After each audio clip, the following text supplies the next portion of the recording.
la première page de Surat Al-Mulk, Inch'Allah. Salam alaikum, bienvenue à tous. Donc, comme je disais, on a aujourd'hui l'honneur de accueillir cher Ismail Mahmoud, qui a eu, alhamdoulilah, la disponibilité, la gentillesse de nous faire un dars qui était très profitable la semaine dernière. Et les frères ont pensé de profiter encore pendant ce mois béni de ces précieux conseils. Donc, je rappelle, la semaine dernière, on avait parlé des 3 CDI. Donc, le cheikh avait développé beaucoup les 3 C. Et aujourd'hui, on avait demandé donc, de poursuivre le DI, Inch'Allah. Donc, je vais laisser, alhamdoulilah, un jeune de la madrasa nous réciter une page de Coran comme proposé par le cheikh. Et juste après, on va laisser la parole au cheikh, Inch'Allah, pour profiter de la deuxième partie de cette intervention.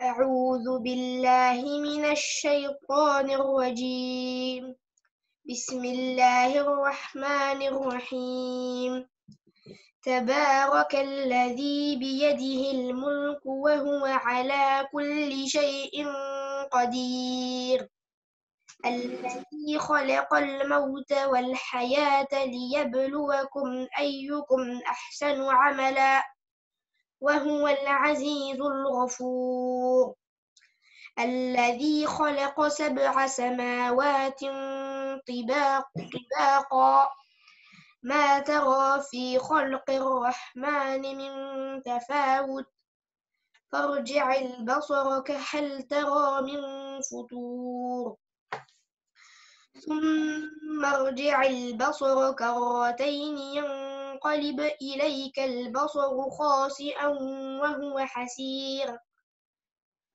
ولقد زينا السماء الدنيا بمصابيح وجعلناها رجوما للشياطين وأعتدنا لهم عذاب السعير وللذين كفروا بربهم عذاب جهنم وبئس المصير إذا ألقوا فيها سمعوا لها شهيقا وهي تفور تكاد تميز من الغيظ كلما ألقي فيها فوج سألهم خزنتها ألم يأتكم نذير قالوا بلى قد جاءنا نذير فكذبنا وقلنا ما نزل الله من شيء إن أنتم إلا في ضلال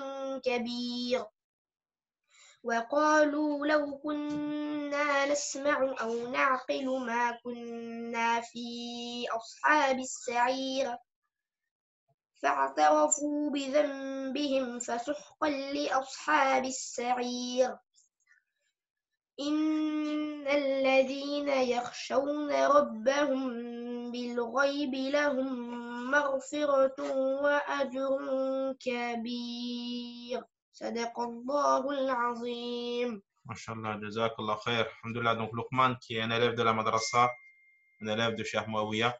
Donc, Inch'Allah, sans plus tarder, Inch'Allah, je vais laisser la parole à Cheikh Ismail, Inch'Allah, pour la suite du programme. Jazakumullah khair. الحمد لله وكفى وسلام على عباده الذين اصطفى أما بعد أعوذ بالله من الشيطان الرجيم بسم الله الرحمن الرحيم وعاشروهن بالمعروف صدق الله العظيم.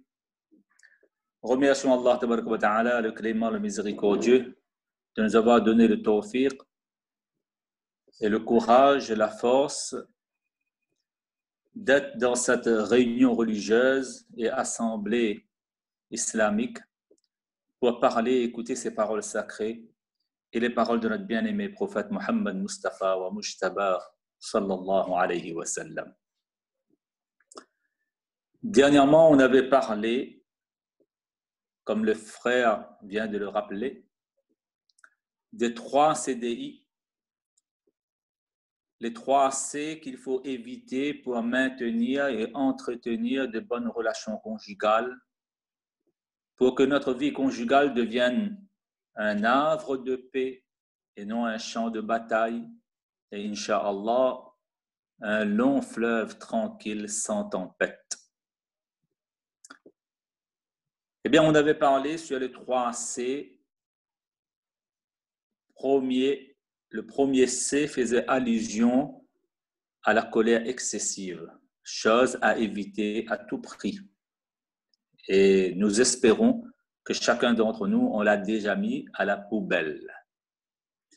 Deuxièmement, la comparaison négative qui empoisonne la vie, qui emprisonne la vie et qui pèse et qui nous coûte très cher. Celle-là aussi, on espère qu'on l'a mis à la poubelle. Troisième C, c'est la critique, et plus particulièrement la critique gratuite. Et qu'on avait dit qu'il vaut mieux remplacer par un autre C qu'on appelle compliment. Et la critique en public, j'avais dit, il ne faut pas la jeter, il faut la brûler. Mais aujourd'hui, nous allons voir 2 choses encore à éviter. Un, c'est le D. Eh bien, j'espère que chacun d'entre vous a déjà deviné. Devinez ce qu'on veut dire par le D. C'est le fait de ne pas jouer aux devinettes dans notre vie conjugale. Pour éviter la ruine conjugale et que notre foyer soit endommagé ou fragilisé, eh bien, ne pas jouer à ce jeu dangereux qu'on appelle jouer aux devinettes. Et là, vous allez me laisser dire en toute franchise que malheureusement, un grand nombre d'entre nous sont les champions pour jouer aux devinettes. Lorsqu'on se marie, eh bien, on veut que l'autre doit obligatoirement et nécessairement deviner ce que moi je veux, ce que moi je désire, ce que moi j'ai envie. Comme si la personne avec qui on s'est marié, du jour au lendemain, il est devenu un devin, ou bien encore un voyant. Il devine donc notre avenir et il voit ce qu'il y a dans notre tête et dans notre esprit. Alors que nous savons tous que personne n'a reçu une boule de cristal en cadeau de mariage. Même si lors de la célébration du mariage, on reçoit beaucoup de présents, beaucoup de cadeaux, mais personne n'a reçu une boule de cristal en cadeau de mariage. Donc voilà pourquoi il ne faut plus jamais jouer aux devinettes dans la vie conjugale. Il faut apprendre à exprimer clairement nos besoins, nos désirs, nos envies. Et je donnerai un exemple, mais j'espère qu'on ne pourra pas donner un exemple plus clair que ça. Dans la vie conjugale, il faut exprimer tellement clairement nos besoins et nos envies que parfois, il faut dire à l'autre, là, c'est le moment de passer à table. Ou bien soit, là, c'est le moment de passer au lit. Je ne crois pas si on peut être plus clair que ça. Et alhamdulillah, Allah tabaraka wa ta'ala nous a créés êtres humains. Nous sommes des êtres humains. Vous savez, les animaux, les végétaux, les minéraux aimeraient être comme nous, c'est-à-dire pouvoir s'exprimer clairement et nettement comme nous. Ils aimeraient avoir ce signe distinctif, cette particularité qu'Allah tabaraka wa ta'ala nous a accordée, c'est-à-dire le pouvoir de s'exprimer clairement. Dans le sourate Ar-Rahman, dans les 4 premiers versets là, qu'est-ce qu'Allah tabaraka wa ta'ala nous dit? Le sourate Ar-Rahman même est une sourate exceptionnelle qui nous rappelle la noce. D'accord? C'est le verset qui est considéré comme la nuit de noces du Coran. Eh bien, ça tombe à pic. Ar-Rahman, Allah Ta'ala dit Ar-Rahman. Allah, miséricordieux, l'être qui mérite d'être adoré, il nous parle de lui. Donc, il nous parle du meilleur.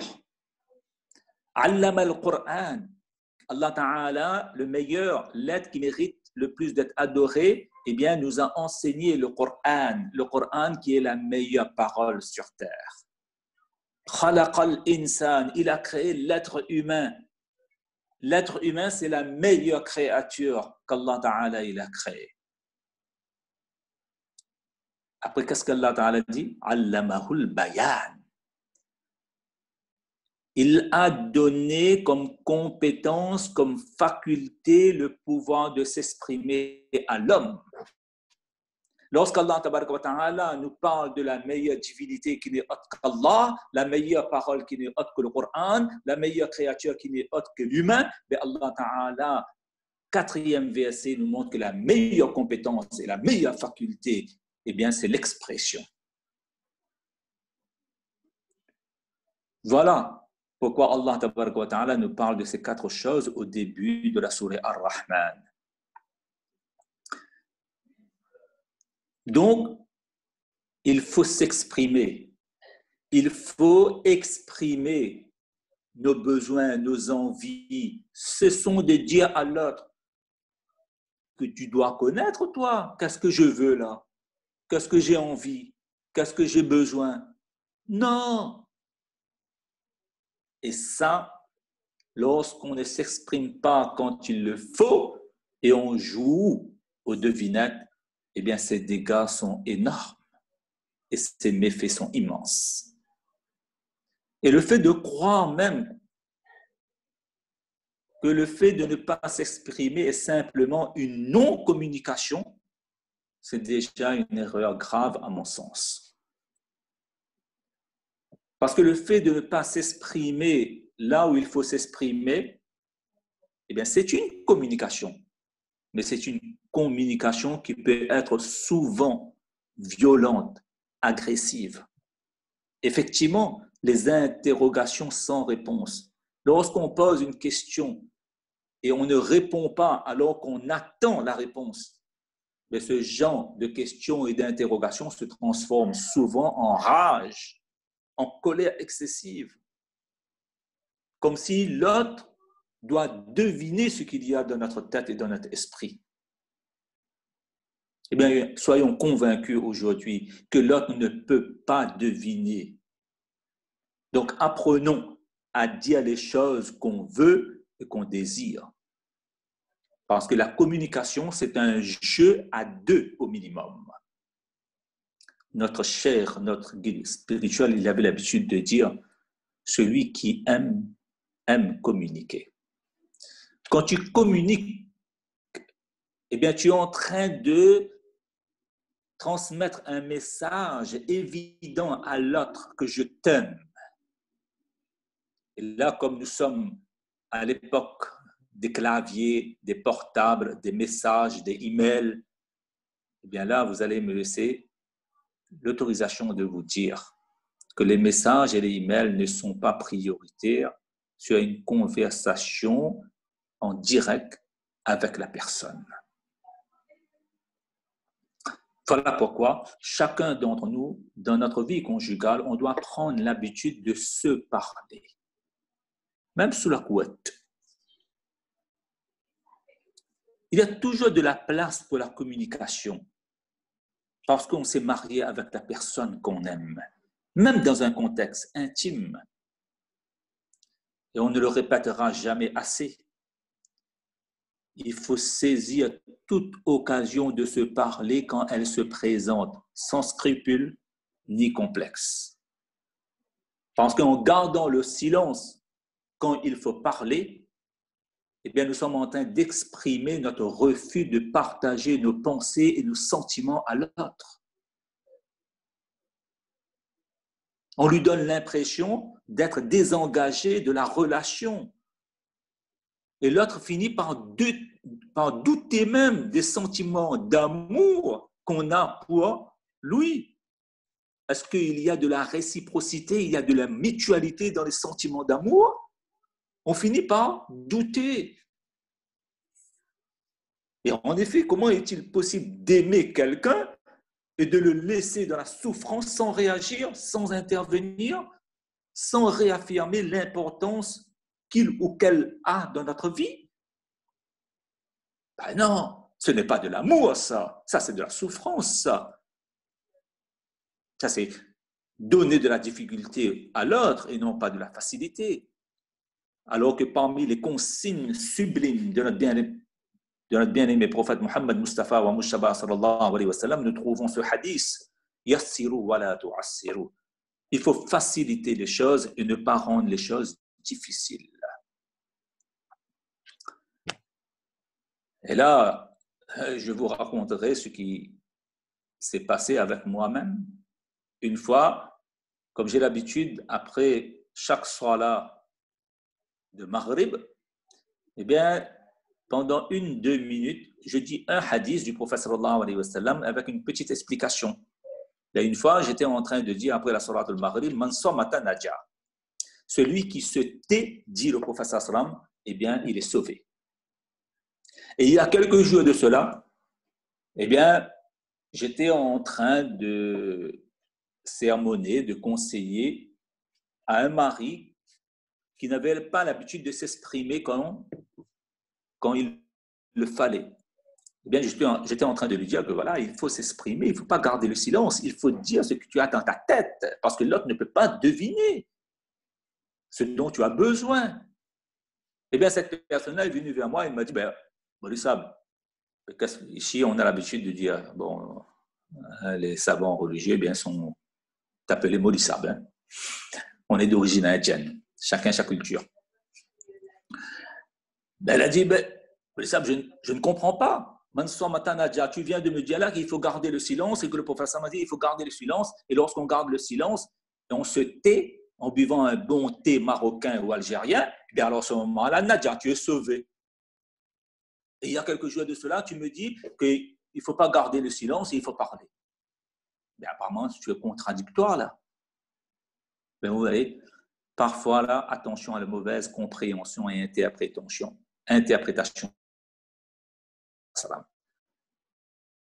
Matanadia, celui qui se tait est sauvé. Ça veut dire, voilà, celui qui se tait d'un rôle obscène, grossière, futile, et non pas des paroles utiles.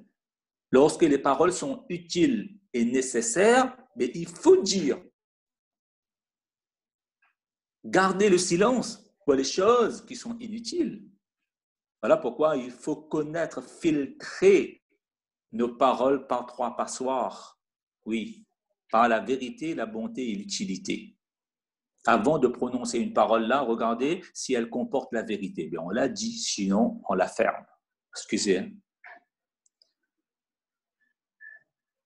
Si ce qu'on va dire comporte de la bonté, bien on la prononce, sinon non. Si ce qu'on a à dire comporte une utilité quelconque, eh bien on l'a dit, sinon non. Donc, avant de parler, vérifions si ce qu'on va dire là est vrai, est bon et utile. Là, on l'a fait sortir de la bouche. Donc, il faut s'exprimer quand le besoin se fait sentir. Lorsqu'il est nécessaire, il faut parler. Et pourquoi je vous dis ça? Parce que comme j'ai l'occasion de donner des conseils avant le mariage aux futurs couples, mais il m'arrive souvent aussi de recevoir des couples lorsqu'ils ont des problèmes. Et lorsque je fouille, je creuse et j'arrive à comprendre la cause de leurs problèmes, eh bien, je me rends compte qu'il y a un problème, eh bien, là-dedans, dans ce domaine-là, dans ce registre-là, dans ce comportement-là, on ne s'exprime pas là où il faut s'exprimer. C'est l'une des causes principales de nos problèmes et de nos impasses donc relationnelles. Donc, il faut parler quand il faut parler, mais comment dire les choses? Ça, c'est un autre problème. Parfois, on sait qu'il faut parler, mais on ne connaît pas comment dire les choses. Voilà pourquoi, à partir d'un hadith du prophète sallallahu alayhi wa sallam qui dit dans ce sens, Iyyakum wa dhann fa inna dhanna akdhabul hadith. Méfiez-vous des conjectures, c'est-à-dire des pensées infondées, car elles sont les pires mensonges. Dans ce hadith, eh bien, les savants de l'islam nous disent quelque chose de très important. Que le prophète sallallahu alayhi wa sallam est en train de nous dire là que dans la conversation, dans une communication avec l'autre, et plus particulièrement avec notre conjoint et conjointe, eh bien, il faut qu'on arrive à différencier 3 registres de communication. Le premier registre de communication est le fait de parler des faits réels. Lorsqu'on parle, il faut parler des faits réels. Parce que pourquoi? Parce qu'un fait réel se définit par son caractère indiscutable. Que cela nous plaise ou non, c'est comme ça. Parce qu'un fait réel, ce n'est pas une question de point de vue. Là. Par exemple, je vous dis, le prophète sallallahu alayhi wa sallam est mort un lundi à Madinatul Munawwara en l'an 11 de l'Hégire. Mais c'est un fait réel, indiscutable. Du coup, le fait réel permet de se mettre d'accord. Et là, on peut s'en servir pour dire les choses. Donc, dans notre communication, il faut qu'on parle des faits réels pour que la communication perdure, soit intéressante. Le deuxième registre à connaître, notamment pour l'éviter, est celui des opinions, des points de vue, comme on vient de dire là. Parce que autant le fait réel est indiscutable, autant l'opinion, notre point discutable à l'infini. Chacun peut avoir son opinion sur telle ou telle question. Par exemple, si je vous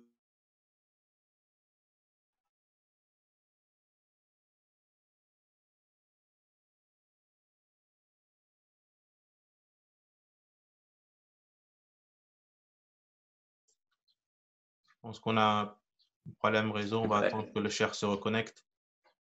Vous nous entendez, Maulana? Oui, moi je vous entends. Moi. Ouais, il y a eu une coupure de 30 secondes, on n'entendait plus rien.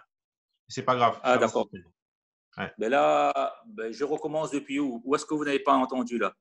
La dernière minute. Le deuxième registre alors? Hein, le deuxième registre, voilà. Donc, le premier registre, on était en train de dire que voilà, que c'est de parler des faits réels parce que c'est quelque chose qui est indiscutable. Par contre, le deuxième registre à connaître, notamment pour l'éviter, est celui des opinions.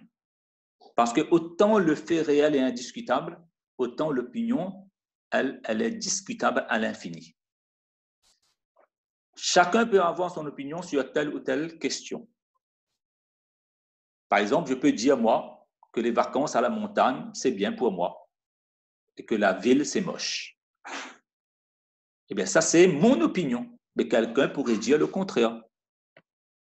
Pour lui, eh bien, passer les vacances en ville, c'est mieux que de passer à la montagne. Donc, au lieu de parler, au lieu de communiquer en exprimant notre opinion, qui comporte, n'oublions pas, un jugement. Dans notre opinion, souvent, on juge une situation, ou bien on est en train de juger l'autre, ou bien parfois on est en train de juger les deux situations et l'autre personne. Et lorsqu'on démarre une communication par un jugement, on va aisément bloquer la relation. Et malheureusement, dans la 90% des cas de nos propos, de nos échanges, eh bien, sont constitués d'opinions, de jugements. Voilà pourquoi ce n'est pas une mince affaire de laisser de côté le registre des opinions. Souvent, lorsqu'on parle, eh bien, on dit, ça c'est bien, ça c'est pas bien, ça c'est intéressant, c'est pas intéressant, c'est sympa, c'est pas sympa, c'est beau, ce n'est pas beau. Le bla, bla, bla qui nous occupe toujours. Et pas toujours de façon très utile. Même lorsqu'on nous demande, comment vas-tu? Bien, on répond par un mot, bien, ou bien par deux mots, pas bien. Eh bien, le prophète sallallahu alayhi wa sallam dit, Iyyakum wa dhann. Méfiez-vous de la conjecture, c'est-à-dire des pensées, parce que notre opinion et notre pensée par rapport à telle ou à telle chose-là, on peut se tromper. On peut se tromper. Donc, s'il convient dans une communication de quitter le registre des opinions pour ne pas empirer et aggraver la situation, eh bien, il faut aller dans un troisième registre qu'on appelle celui des sentiments et des émotions sincères. Parce que ce registre-là, il a le même avantage que celui des faits, c'est-à-dire être indiscutable. Ce qu'une personne ressent comme sentiment, éprouve comme émotion, eh bien, c'est quelque chose qu'on ressent et qu'on éprouve à l'intérieur de nous-mêmes. Et malheureusement, dans notre société, on a parfois du mal à différencier le sentiment de l'opinion. Pourtant, la différence est claire. Le sentiment est un vécu intérieur. Ça ne concerne que moi. Lorsque je dis, je parle de mon sentiment, je parle que de moi là. Mais avec l'opinion, je parle de quelque chose qui est extérieur à moi. Quelque chose que je juge avec ma perception. Voilà pourquoi le sentiment est de l'ordre du vécu. Lorsque je dis à quelqu'un, je n'apprécie pas telle chose, eh bien, j'ai été en colère par rapport à ton comportement. J'ai été surpris par rapport à. Ou bien j'ai du mal à savoir où tu veux en venir, etc. Ce genre de formule-là n'implique que nous. Et sa force, c'est quoi? C'est qu'en disant ainsi, on est en train d'être respectueux face à l'autre. Alors qu'avec notre opinion, on est en train de juger. Et dès qu'on juge, nous rabaissons, nous méprisons. Nous sommes en train de nous placer dans une position haute. Alors que si nous parlons de nous, de nos sentiments et de nos émotions, nous laissons l'autre exister face à nous. Comme je viens de l'expliquer là, ça paraît simple, mais il semblerait pourtant que ce ne soit vraiment pas le registre de la communication que nous utilisons pour dire les choses, et plus particulièrement dans notre vie conjugale. On a déjà entendu peut-être nos parents nous dire, on ne dit pas ce n'est pas bon, on dit je n'aime pas. Eh bien cette parole-là nous rappelle un peu un hadith du prophète sallallahu alayhi wa sallam qui nous dit, il ne faut pas critiquer la nourriture, le repas qu'on vous propose, mais par contre dire que moi je n'apprécie pas. De être dans le registre des sentiments, des émotions. Je n'apprécie pas, mais je ne critique pas. C'est-à-dire, je ne juge pas. Même le prophète sallallahu alayhi wa sallam nous demande de la communication. Attention! Donc, lorsqu'on parle de notre vie conjugale, tout d'abord, il faut s'exprimer quand il le faut. Il ne faut pas garder le silence, à moins que si on n'a rien d'utilité, de bonté, de vérité à dire, là, il vaut mieux se taire. Mais lorsqu'on parle aussi, il faut connaître qu'est-ce qu'on doit inclure dans notre communication. Ce sont des faits réels et les émotions que nous éprouvons et les sentiments que nous ressentons. et de laisser de côté notre jugement, c'est-à-dire notre opinion. Bien sûr, on a le droit de donner notre opinion, hein. Par exemple, dans un sondage. Ben oui, si on nous demande notre opinion, ben on a le droit d'exprimer notre opinion lors d'un suffrage universel. Ben là, d'accord. Ou bien, si on est maître d'école et on nous demande donc d'évaluer donc la compétence des élèves, ben là, on peut donner notre opinion, donner une note même, une appréciation. Mais attention, l'opinion doit être dans ce registre-là, d'évaluation, de sondage, de suffrage, etc. Mais pas dans une communication. C'est très important. C'est très important ce qu'on vient de dire là. Et parfois, c'est parce qu'on dérape par rapport à ce registre de communication qu'il y a vraiment donc, des drames même. Hein? L'autre va se sentir comme si inexistant face à nous.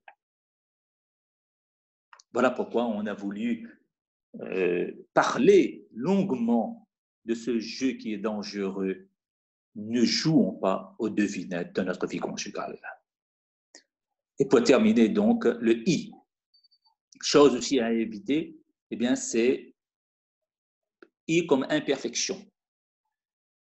Mais il faudra dire ne pas chercher la perfection chez l'autre. Parce que chaque conjoint vient avec ses qualités et défauts.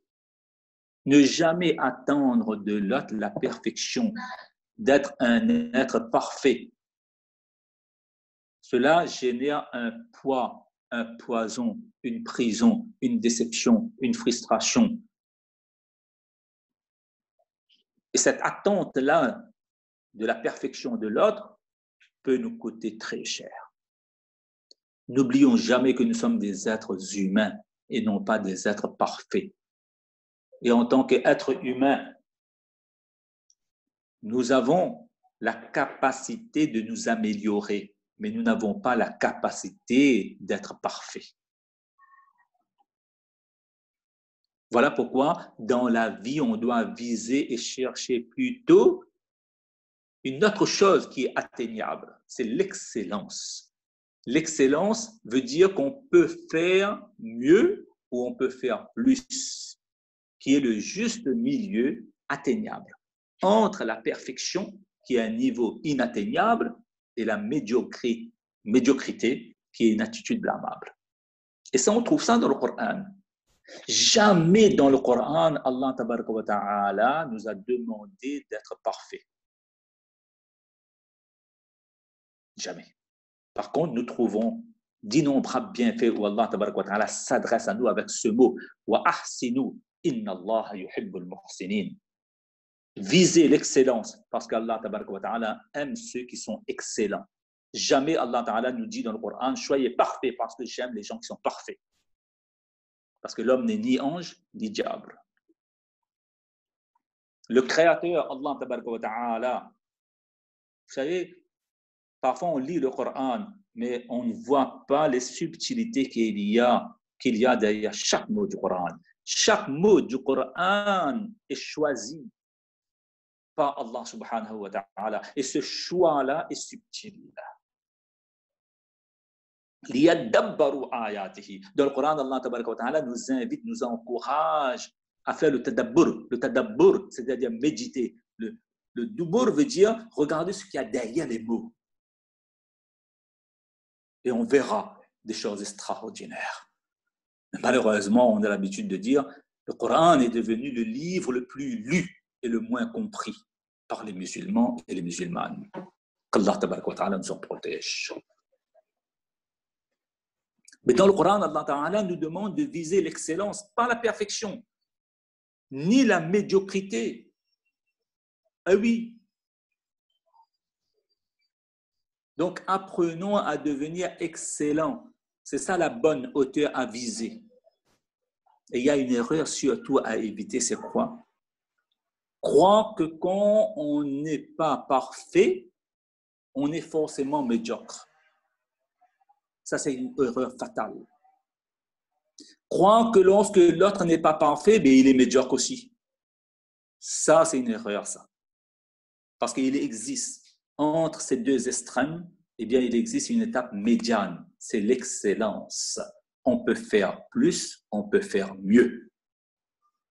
D'ailleurs, Allah tabaraka wa ta'ala ne nous demande jamais d'être parfait. Le jour de Qiyamah, lorsqu'Allah tabaraka wa ta'ala va nous juger, il va nous juger si on était excellent, pas si on était parfait. Et surtout, il ne faut pas se présenter en tant que musulman médiocre. Souvent, dans le Coran, Allah tabaraka wa ta'ala, qu'est-ce qu'il nous dit? Faman thaqulat, faman khaffat. Nous serons jugés par Allah tabaraka wa ta'ala. Allah tabaraka wa ta'ala va placer nos croyances, nos qualités, nos actions dans un plateau, les bonnes, et les mauvaises dans l'autre plateau. Si le plateau des bonnes actions pèse plus lourd, Allah Ta'ala nous promet la réussite et le salut et le bonheur éternel de la akhirat. Ce qui signifie quoi? Si on se présente devant Allah Ta'ala et qu'on a 51% de qualité et 49% de défaut, on réussit auprès d'Allah. Allah Ta'ala lui-même ne nous demandera pas d'être parfait parce qu'il nous a créés, il connaît notre nature mieux que nous et plus que nous. Mais comment notre Seigneur Allah Subhanahu wa Ta'ala va nous juger par rapport à notre excellence, mais comment nous pouvons juger les gens par rapport à leur perfection? Voilà pourquoi le perfectionnisme, c'est un comportement qui consiste comme si la perfection pouvait ou devait être atteinte. C'est une bêtise. Sous sa forme extrême, le perfectionniste considère toute imperfection comme inacceptable. Et ça génère l'intolérance en lui. Voilà pourquoi je préfère de loin cette définition pour le perfectionnisme. C'est un poison. Et quand je dis ça, je ne tire pas de ma poche.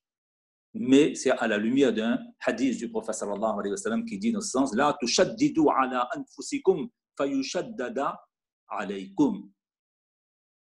Ne cherchez pas de la pénibilité, du poison à mettre sur vous, sinon votre vie sera empoisonnée et emprisonnée. Va devenir pénible, terrible et horrible même. Donc, chercher la perfection, c'est un poison. Pourquoi? Parce que le perfectionniste, là, s'en prend à sa productivité et à celle de l'autre aussi. Il a l'habitude de casser sa motivation, sa volonté de faire et celle de l'autre aussi. Toutes les tâches, toutes les activités deviennent énormes pour lui, voire insurmontables, parfois même intimidantes. Parfois, le perfectionniste, là, eh bien, de peur d'échouer ou d'être déçu, mais il évite même d'agir. Il passe son temps à reporter, à remettre à plus tard ce qu'il doit faire maintenant et immédiatement. Notre guide spirituel, il avait l'habitude de dire « Une action imparfaite vaut mieux qu'une inaction parfaite ». Je répète parce que c'est important. Une action imparfaite vaut mieux qu'une inaction parfaite. Voilà la photo du perfectionniste. Qu'Allah tabaraka wa ta'ala nous protège de ce poison-là. Deuxièmement, pourquoi c'est un poison? Parce que le perfectionniste là diminue son efficacité.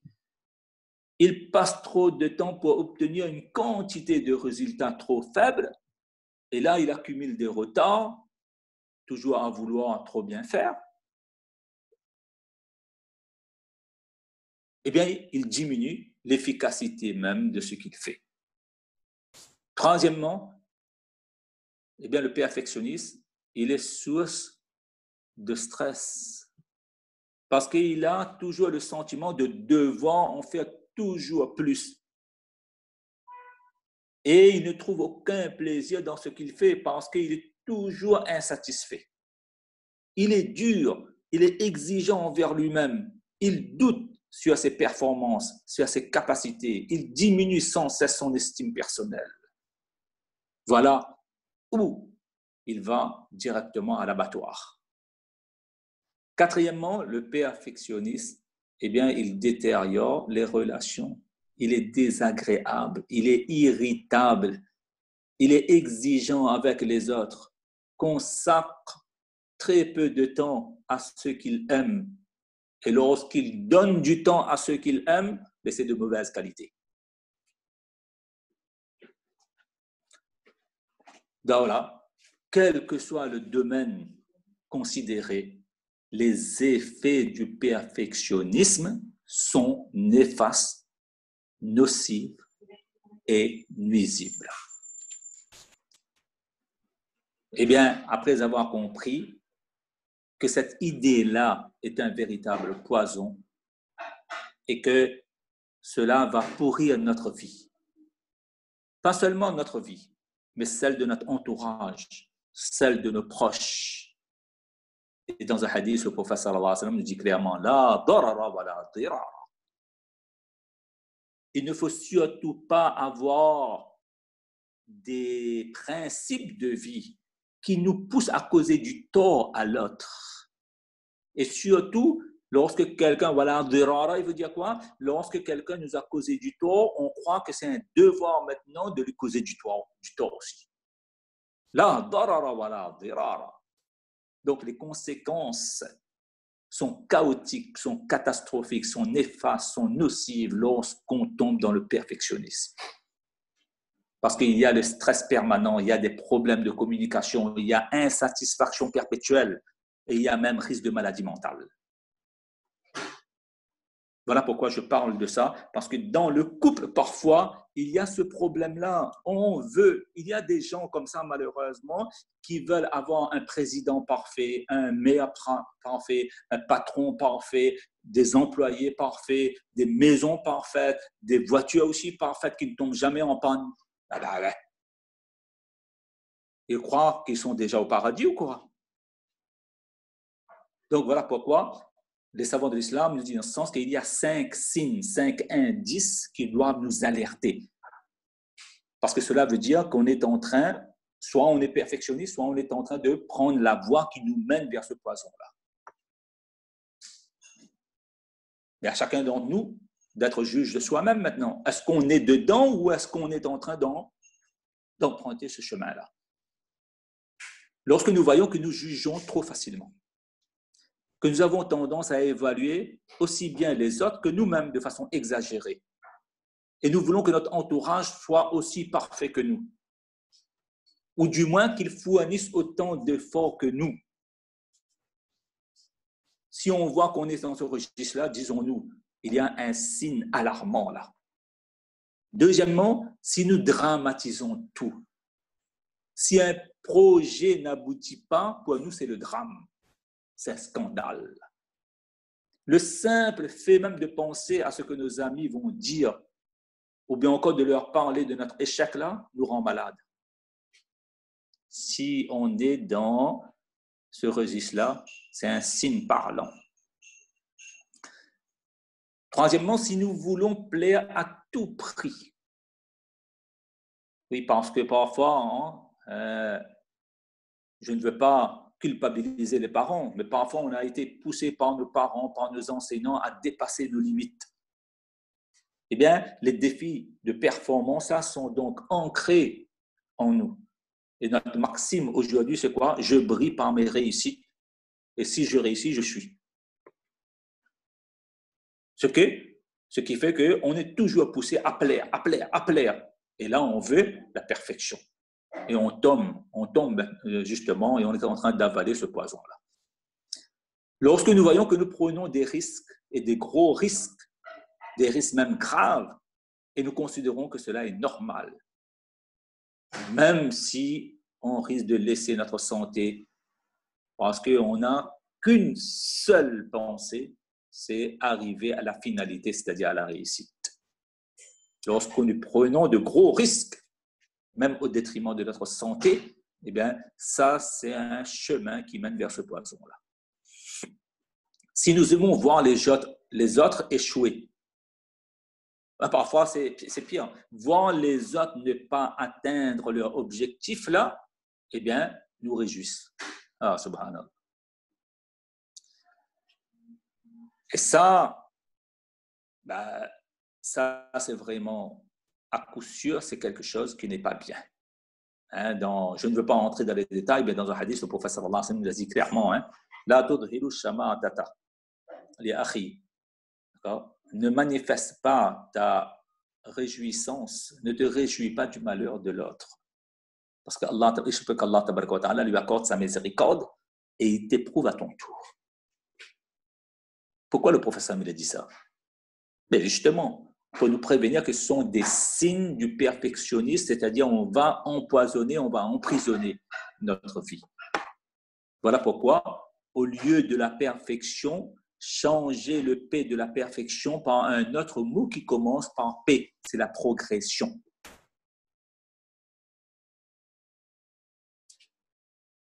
Et bien sûr, lorsqu'on sait, on a vu les indices, les symptômes, etc., mais maintenant le remède. Et heureusement, alhamdulillah, contenir ou encore s'en débarrasser définitivement et de ne pas succomber au perfectionnisme, mais c'est quelque chose qui est possible. Parce que le perfectionnisme n'est pas une fatalité. Il est possible de s'en défaire. Et là, je vous donne quelques pistes, Inch'Allah. Premièrement, il faut avoir conscience de notre tendance au perfectionnisme. Être conscient de ses attentes, de ses exigences, de ses dégâts, de ses méfaits. Premièrement, c'est une question de conscience. Être conscient qu'on est comme ça. Deuxièmement, il faut établir des priorités dans notre vie. Parce que sans priorité claire, le perfectionniste, là, eh bien, il va remettre toujours en cause. Même après avoir fixé un objectif qui est acceptable, qui est humainement possible, là, eh bien, il va remettre en cause. Voilà pourquoi il faut fixer des priorités pour atteindre un objectif, pour mettre des limites, pour mettre des frontières. Parce que les priorités, ce sont justement des frontières et des limites qui nous indiquent clairement ce sur quoi nous pouvons travailler et sur ce que nous devons ignorer. Donc, établir, deuxièmement, des priorités dans notre vie. Deuxièmement, il faut penser aux autres, c'est-à-dire les autres peuvent être le meilleur signal d'alarme de notre tendance de perfectionnisme. Lorsqu'on va réaliser, lorsqu'on va prendre conscience le désagrément, la peine que nous sommes en train de causer à l'autre, qu'il s'agit de notre conjoint, de nos enfants, de nos amis, de nos collègues, en pensant seulement au bien-être de nos proches et de nos amis intimes, là, eh bien, nous aurons, Inch'Allah, une force supplémentaire pour maîtriser notre perfectionnisme. Et que malgré leur imperfection, nous allons les aimer toujours autant, Inch'Allah. Donc, pensez au mal qu'on est en train de faire à nous-mêmes et aux autres. Et se dire que je suis perfectionniste et c'est néfaste et c'est nuisible pour ma vie, et pour mon bien-être et pour mes proches, c'est bien de dire, ou bien de se dire, mais l'écrire, c'est mieux. Voilà pourquoi nous avons un Coran qui est écrit. Malheureusement, nous, dans notre communauté, on n'aime pas lire, on n'aime pas écrire. Eh bien, je me demande qu'est-ce qu'on aime faire. S'amuser peut-être. Excusez, hein, ce n'est pas une critique de ma part, ce n'est pas ma nature de juger les gens, etc. Mais c'est une blague, hein, c'est une façon de dire. J'espère que vous l'avez bien pris. Hein. Donc voilà ce qu'on voulait vous dire, quels sont les 3 CDI à éviter. La colère excessive, la comparaison négative, la critique qui doit être remplacée par un autre mot commençant par la lettre C, compliment.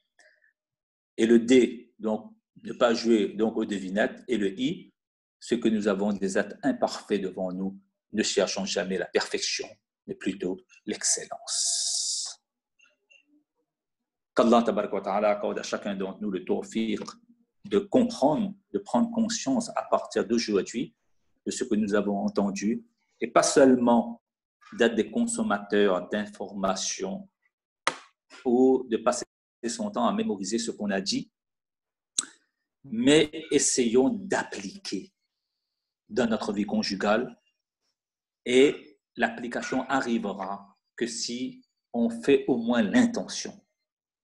On prend la décision dans cette assemblée, là même, là où on est. Chacun d'entre nous a fait l'intention ferme que, Inch'Allah, Ya Allah, après tout ce que je viens d'écouter, j'aimerais, Ya Allah, et j'ai l'intention, j'ai pris la décision d'améliorer ma vie conjugale et de faire de mon foyer un havre de paix. Et comme quoi c'est possible, mais il faut éviter ces 3 CDI. Oh Allah, j'ai déjà fait l'intention, j'ai pris la décision, l'application, le tawfiq vient de ta part. Et quand il y a l'intention, il y a la décision, il y aura, Inch'Allah, l'application et le tawfiq de la part d'Allah subhanahu wa ta'ala. Donc Allah tabaraka wa ta'ala accorde à chacun d'entre nous le tawfiq, donc d'appliquer. C'est important. Le savoir qui n'est pas appliqué n'est pas efficace, n'est pas profitable, n'est pas bénéfique. Wa akhiru da'wana anil hamdulillahi rabbil alamin. Lana, vous pouvez faire une doigt juste pour clôturer? Si vous voulez. Alhamdulillah. العالمين والعاقبة للمتقين والصلاة والسلام على سيد المرسلين وعلى آله وصحبه أجمعين. ربنا ظلمنا أنفسنا وإن لم تغفر لنا وترحمنا لنكونن من الخاسرين. آمين. ربنا آتنا في الدنيا حسنة وفي الآخرة حسنة وقنا عذاب النار. آمين. ربنا لا تزغ قلوبنا بعد إذ هديتنا وهب لنا من لدنك رحمة إنك أنت الوهاب. آمين. ربنا هب لنا من أزواجنا وذرياتنا قرة أعين واجعلنا للمتقين إماما. آمين. رب اجعلني مقيم الصلاة ومن ذريتي ربنا وتقبل دعاء. آمين. ربنا اغفر لي ولوالدي وللمؤمنين يوم يقوم الحساب. آمين. Ya Allah, chez nous ici à La Réunion, c'est l'heure du iftar. Et l'heure du iftar, Ya Allah, où les musulmans et les musulmanes sont en train de rompre leur jeûne, par la bouche du prophète sallam, tu as dit, c'est un moment où Allah Ta'ala accepte, où Allah, tu acceptes les doigts. Amen. Ya Allah, on est en train de vivre ce moment-là, Ya Allah. Ya Allah, fais que celui qui a dit et ceux et celles qui ont écouté appliquent et améliorent, Ya Allah, notre vie conjugale. Ya Allah, fais que chacun d'entre nous, on arrive à vivre en harmonie, avec une belle entente. On arrive à exclure de notre vie conjugale la colère, la comparaison négative et la critique gratuite, Ya Allah. Ya Allah, fais qu'on arrive à brûler même en nous ce jeu de devinette ou encore chercher toujours la perfection chez l'autre, Ya Allah. Ya Allah, donne-nous le tawfiq. On a parlé, mais parler ne suffit pas. Écouter, mais écouter est important, mais cela ne suffit pas, Ya Allah. Donne-nous cette force, Ya Allah. La hawla wa la quwwata illa bik. Ya Allah, il n'y a de puissance, il n'y a de force qu'en toi, Ya Allah. Ya Allah, si toi tu nous soutiens, si toi tu nous aides, Ya Allah, tout sera possible, Ya Allah. Ya Allah, on a tellement entendu, on a tellement écouté, Ya Allah, qu'on aimerait maintenant vivre dans la pratique, Ya Allah. On connaît l'islam de A à Z, mais on n'a pas encore eu le tawfiq, Ya Allah, de le vivre. Ya Allah, donne-nous le tawfiq à partir d'aujourd'hui, Ya Allah, de vivre cette islam à chaque instant, à chaque moment de notre vie, Ya Allah.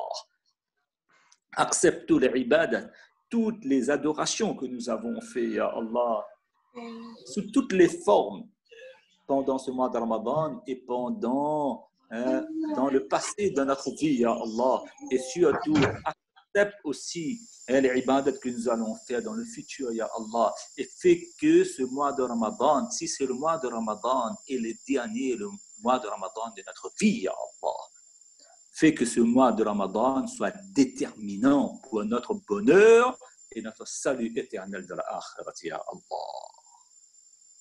ربنا تقبل منا إنك أنت السميع العليم وتب علينا إنك أنت التواب الرحيم سبحان ربك رب العزة عما يصفون وسلام على المرسلين والحمد لله رب العالمين السلام عليكم ورحمة الله وبركاته et je vous remercie donc de m'avoir écouté aussi longtemps.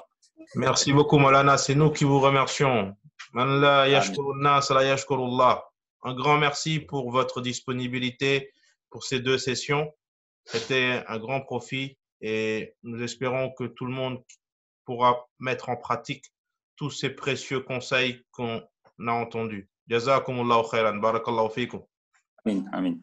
Allez, assalamu alaikum. Wa alaykum salam. Inch'Allah, juste pour finir tout le monde, le programme continue. Demain, Inch'Allah, nous aurons à la même heure un autre intervenant, Mashallah, cher Ishaq Patel, qui va nous parler de l'amour de Nabi sallallahu alayhi wa sallam, un sujet très important pour tout le monde et on espère Inch'Allah que plus de monde pourront se connecter. Donc on a également rappelé, Inch'Allah, on rentre dans la période pour la zakat al-fitr. Donc là, je n'ai pas mis à jour, mais Inch'Allah, vous pouvez déposer votre zakat al-fitr à la mosquée. À partir de lundi, il y a une permanence de 14h à 18h. Donc, on s'est dit qu'on préfère quand même prendre principalement des espèces et que de façon exceptionnelle, prendre les denrées. Donc, Inch'Allah, pour ceux qui veulent donner leur zakat al-fitr, idéalement en espèces, c'est plus facile pour la redistribution, Inch'Allah. Et enfin, comme vous savez, l'Aïd al-Fitr aura lieu soit le samedi 23 mai ou le dimanche 24 mai. Et comme nous sommes toujours en confinement, Inch'Allah, le discours se fera en ligne à 9h, Inch'Allah. On vous remercie tous de vous être connectés. Inch'Allah, on vous donne rendez-vous pour ceux qui peuvent demain à 15h. Jazakumullahu khair. Wassalamu alaikum wa rahmatullahi ta'ala wa barakatuh.